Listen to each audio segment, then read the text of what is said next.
Everybody thinks American Express is a rich person's card. I'm about to prove that completely wrong. Like there's some red velvet rope, high income, gotta already be doing good in life to even get approved type of card. Yeah, I'm about to kill that myth right now, because a college student with zero job history can get approved for the American Express Platinum card. Not the basic card, not the starter card, the Platinum. So if these cards aren't some elite wealth club, why does everybody still treat them like one? Stick with me here, because by the end of this, you're gonna look at your wallet completely different. But first you have to understand something. Amex doesn't flood the market with cards like some issuers do. They keep the lineup small on purpose. Fewer cards, higher quality, and two of them basically carry the whole entire brand. You've got the green, the Hilton Honors Aspire, the blue business cards. All solid, all doing their job. But two cards are the reason Amex gets talked about in every credit group chat, every comment section, every what's in my wallet video, the gold and the platinum. So first, let's start with the gold card, because dining and groceries eat up a huge chunk of most people's monthly spend. And this card was built exactly for that. You're earning 4x points at restaurants worldwide and 4x at US supermarkets,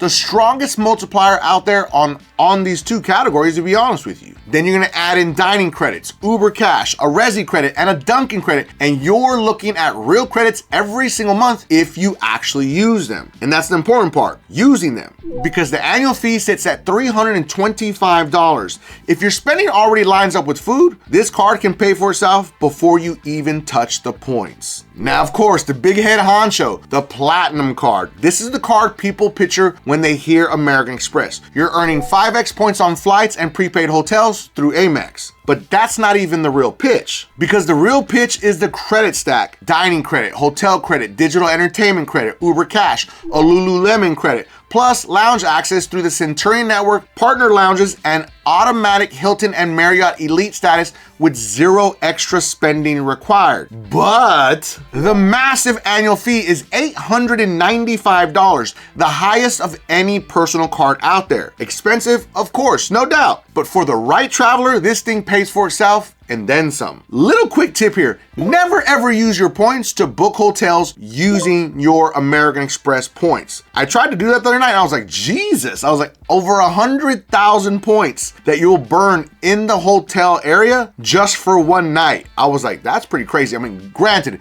the hotel was like $900 a night. I was like, I'm just gonna go ahead and pay for this and not burn up these points. Just so you know, don't ever make that mistake. But here's the pattern. The gold has a legit claim of being the best food card on the market. The Platinum has a legit claim of being the best travel card on the market. And Amex backs both of them with some of the most aggressive marketing in the entire industry. You see it on TV, you see it in music, you see it all over social media. So you've generally got strong cards paired with nonstop marketing. And that combo is exactly why these two show up in more wallets than almost anything else out there, which is pretty crazy to think about. And we're talking about even the bad credit cards out there. And when I say the bad credit cards, I mean the credit cards that are for bad credit. Like, there's a lot of those out there, but not compared to this combo right here. But let's talk about the approval truth. This is the part that most people get wrong. Chase Bank has an unwritten rule: 5 or more cards open across any bank in 24 months and you're basically auto denied. Doesn't matter your income or your credit score. Capital One kind of plays a similar game. Stingy on how many cards you can actually hold,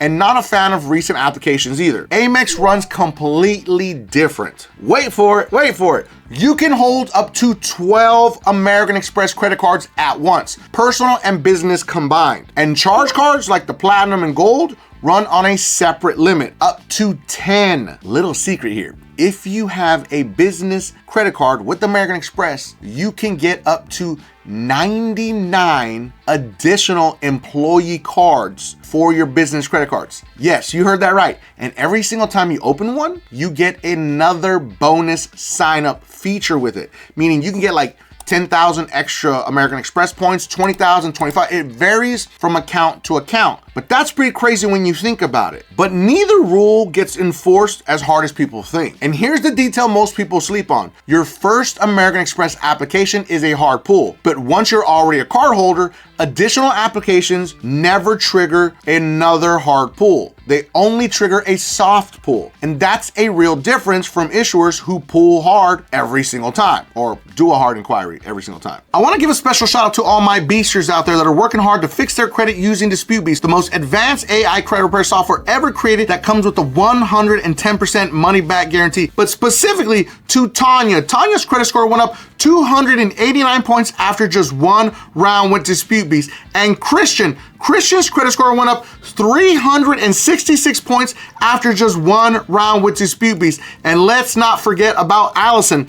Allison's credit score went up 204 points after just one round with DisputeBeast. DisputeBeast's link is going to be in the video description and pinned at the top of the comments for anyone that needs to fix their credit. Now let's talk about the point system. American Express calls it membership rewards, and it goes toe-to-toe with Chase's point program. Amex points run around 2 cents each on average when you redeem them the smart way. And that smart way is transferring to an airline or hotel partner instead of cashing out for gift cards or statement credits. But pay attention to that last one, because it's very, very rare that you get a good deal even with hotel partners.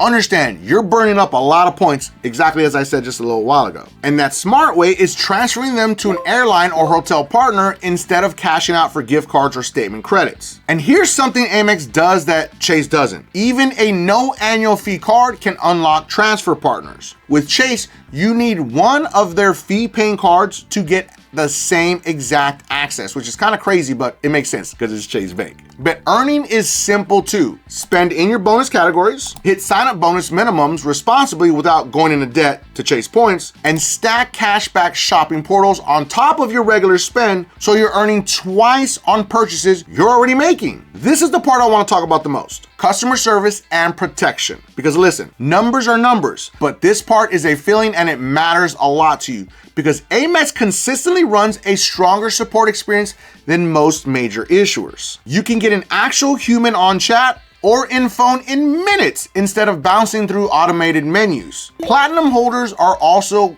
going to get the concierge service, which is genuinely useful for things like restaurant reservations. And on top of that, American Express's fraud protection and purchase protection benefits moves fast, catching unauthorized charges and replacing cards quickly. That kind of experience is a big reason people stick with Amex long after the points stop being the main draw. I'll be honest with you, I can't count with all hands and all feet how many times American Express has contacted me and said, hey, listen, we noticed some crazy charges on your account. We're gonna stop the card. We know it's not you. We just need you to confirm. And I'm like, yo, what was it? And they're like, oh, someone went shopping at Walmart. Someone did this. So I'm like, that's crazy. I didn't even see it. I got a phone call immediately from American Express, and I verified it was actually American Express because I'll hang up the phone and then call back the number on the back of the card. That's something you should always do if you ever get a call from a bank or a credit card issuer. Hang up the phone and call back the number on the back of your card to see if this is actually real. And it's always real with American Express. But let me tell you how deep American Express will go. A lot of people don't talk about this, but I think it needs to be talked about. If you ever have an issue with anything you purchase with American Express, they have your back. A great example, I did an Airbnb rental, I think it was maybe 2 years ago or 3 years ago. My entire family, we went out to Orlando, Florida to go to Disney World. We rented this Airbnb, a massive house. It was something like $8,000 or $10,000, something crazy like that, I can't remember. But my entire family was there. The Airbnb experience was horrific because we didn't know that the pool had algae in it. Everybody got into the pool except for me, which is pretty crazy because I was cooking for everybody, and everybody got sick. I'm talking about, I'm gonna tell you right now, be prepared. Diarrhea, vomiting, everybody was sick for 3 to 4 days. My little brother had to be rushed to the hospital because he had an allergic reaction after he got into the pool. We had no idea. We just thought he had an allergic reaction to something else. And then everybody got sick that same night while he was actually recovering in the hospital. So I contacted Airbnb, told him yo, I think there's something in this pool water, yada, yada, yada. The people with Airbnb that actually owned the Airbnb were like, okay, we're gonna give you a full refund. I think in maybe 5-10 minutes, they completely retracted everything and said, yeah, we're only gonna give you 15% off, man. That's the best we can do. I'm just like, what? I'm like, I want to take my whole family and get out of there. I was like, yo, this is crazy. You're not gonna like refund me? Airbnb stood by the Airbnb homeowner or whatever you want to call them, and they said, yeah, sorry, there's nothing we can do. So I just called American Express and I told them the story, and they immediately filed a chargeback against them, and we won. We beat Airbnb, which is really crazy.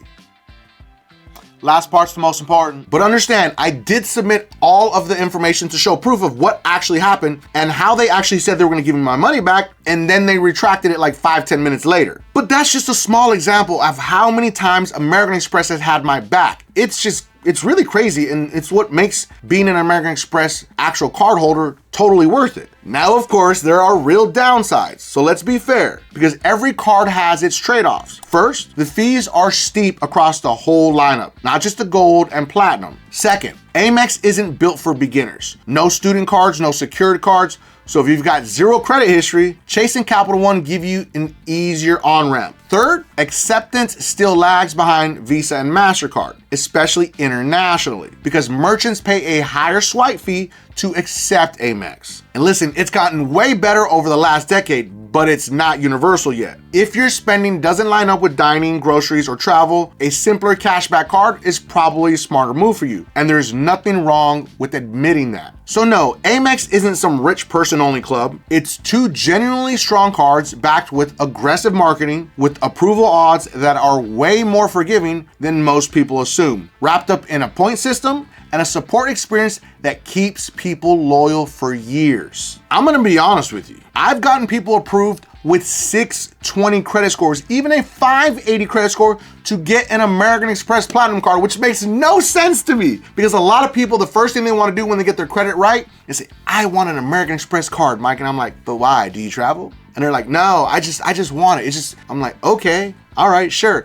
And they get shocked when they get approved with a 580 and a 620. Because again, American Express is one of the most forgiving lenders out there on the market. They will take you with bad credit, believe me. But if you mess up, they're gonna come after you and they're gonna sue you. But to be honest with you, that's pretty much every credit card issuer out there. It really depends on how much money they owe you and how much motivation they have to come after you and try to get that money from you. But let me know in the comments, are you gold or platinum? Which one are you carrying or which one are you chasing? And don't forget, if you have any collections, charge-offs, or negative items that you need to delete from your credit reports, make sure to watch this video right here, because it's gonna show you how AI will do all the work for you, mail your letters, and it comes with a 110% money back guarantee.